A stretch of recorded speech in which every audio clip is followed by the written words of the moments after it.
Hello everyone, my name's Abigail. I am the Program Director of Lipstick Angels here in the Bay Area, and today I'm going to be talking about brow mapping.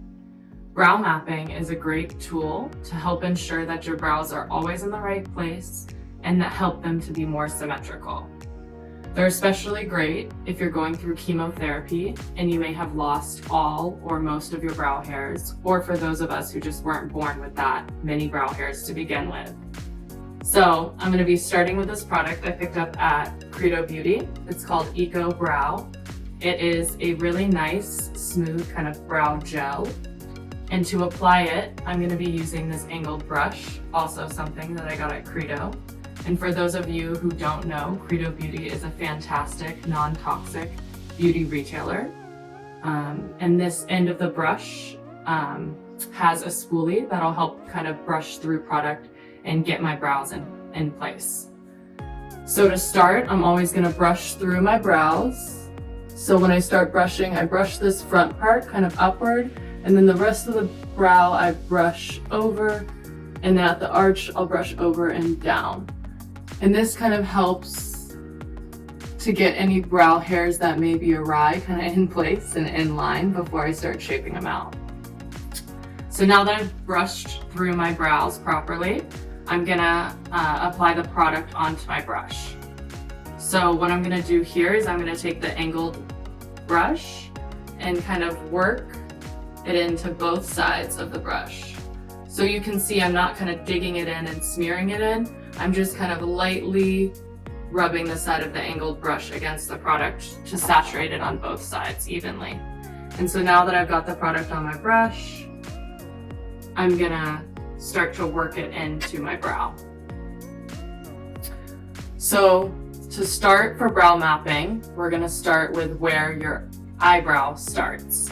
So if you look at your nose, you can kind of see this part where the nostril starts to flare outward. This little divot right here is where we're gonna start. So I take my angled brush and I place it in this divot right here, and then I go directly up and I just mark that spot there.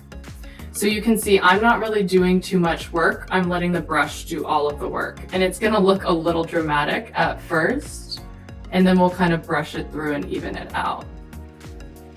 So you can see here, these are where my brows are naturally gonna start. So you can already kind of see that this brow is a little shorter than this brow. So I'll start to even that out later on through. So this helps to mark where your brow starts. And again, it's from this divot here, just going directly upwards. And when I go upwards, I'm using the flat part of my brush so that I can easily stamp.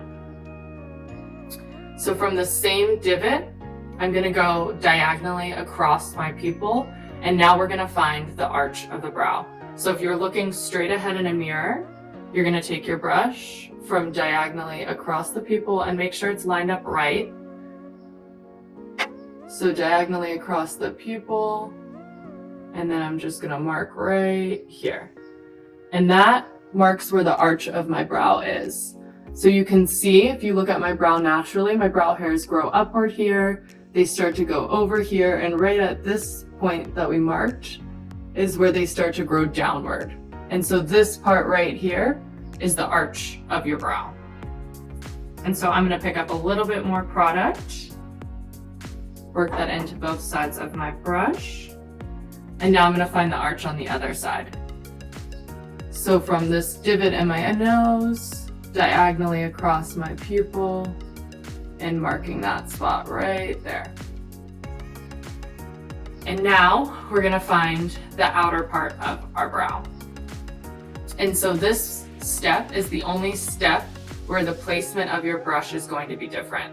From the first two steps, we went from this divot in the nose, and now we're gonna be working from the far outer corner of the nostril.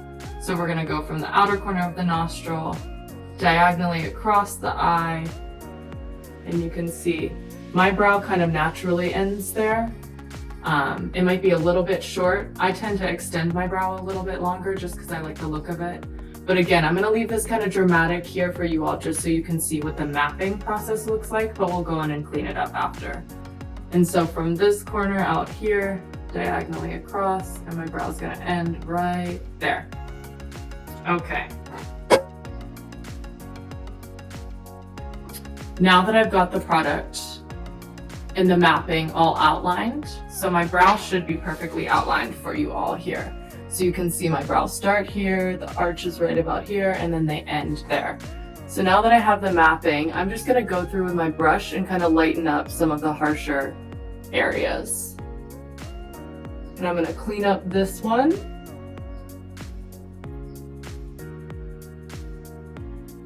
All right, and so now I can kind of see the points of my brow.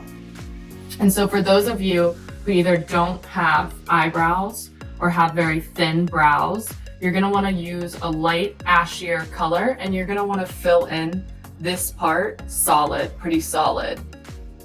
So I'm gonna go in, for me, since I tend to have a little bit fuller of a brow, I'm just gonna fill in on the areas where I really need it.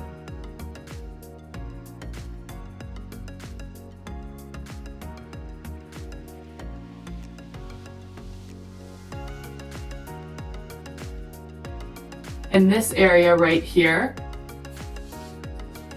so this part right here where your brow starts to about 1/3 of the way in, you always want to leave kind of sparse.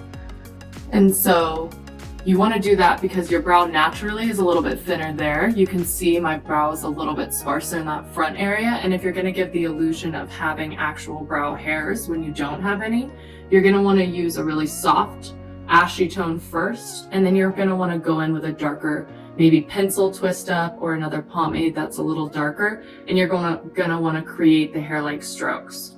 So how you would do that would be you'd saturate your brush or take your pencil, and starting in this point here, using just this little tip of the brush right there, flick upward. And so this is going to give the illusion of having hairs when you don't have hairs, so that when you look away, you can see that it'll look like I have thicker, fuller brows. And the key here is going to be using negative space. So you don't want to do a bunch of hairs right next to each other. You want to space them out about a couple centimeters apart. And so now that we've kind of filled in this brow, I'm going to go ahead and do the same thing on the other side here. So I'm just filling in any sparser areas. I know I have a scar right here, so I'm going to spend a little more time filling that in. And then I'm going to want to fill this part in. And so since this brow is a little bit shorter, what I'm going to do is I'm going to take my brush and I'm just going to lay it right across here, filling in that part of the brow to make it nice and even. And then so for this part, I'm going to lighten this up a little bit, brush it through. Anytime you apply too much product, you can use the spoolie of your brush to help brush through. And then I'm going to go in and create some hair-like strokes on this side too. And that's it. That's pretty much how you do brow mapping. And practice is so important, but as long as you remember those 3 points there, you can ensure that your brow is symmetrical and it's in the right place. Thank you so much for hanging with me. Bye.